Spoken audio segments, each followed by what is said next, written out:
பார்த்தேனே இது கிட்ட இப்படி வந்துட்டு அப்படியே போயிடுச்சு.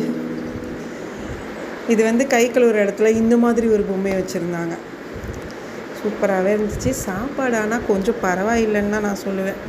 நம்மெல்லாம் பிரியாணி நம்ம வீட்டில் செஞ்சாலே சூப்பராக இருக்கும். அது வந்துட்டு சரி ஓகே நம்ம போயிருக்கோம், ஒரு டிஃப்ரெண்ட் எக்ஸ்பீரியன்ஸு.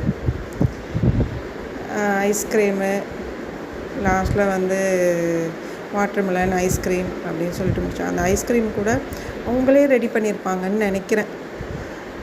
அதை நான் வெளில வாங்கி சாப்பிட்ட மாதிரியே இல்லை. எல்லாமே பார்க்குறதுக்கு நல்லா தான் இருக்குது. நண்டு கிரேவி நல்லா இருந்துச்சு. அதுக்கப்புறம் பட்டர் சிக்கன் நல்லா இருந்தது. எனக்கு அந்த பிரியாணி வந்து சுவை கம்மியாக இருந்ததே, அந்த டேஸ்ட் கம்மியாக இருந்ததே எனக்கு வந்து கொஞ்சம் டிஸப்பாயின்மெண்ட் தான். என்னடா இது பிரியாணி நான் ரொம்ப எக்ஸ்பெக்ட் பண்ணேன். அதுக்கப்புறம் சரி பேயை பார்க்க தான் வந்தோம், ஏதோ ஒரு டிஃப்ரெண்ட் எக்ஸ்பீரியன்ஸில் உட்காந்து சாப்பிட்டோம் அப்படின்ற மாதிரி நம்ம வந்து மனசை தேத்திக்க வேண்டியதுதான். மற்றவங்களுக்கு பிடிக்குமா என்னன்னு தெரியல, எனக்கு அவ்வளோவா வந்து பிடிக்கல சாப்பாடு. ஓகே அப்படின்ற மாதிரி இருந்துச்சு.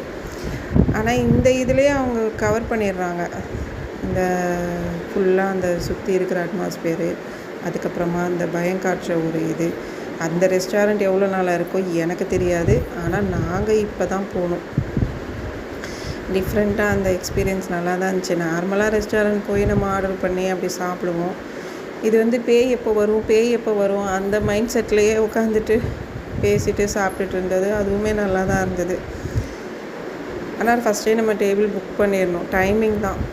நாங்கள் ஃபஸ்ட்டு டைம் 12 to 2ன்னு புக் பண்ணிட்டோம்.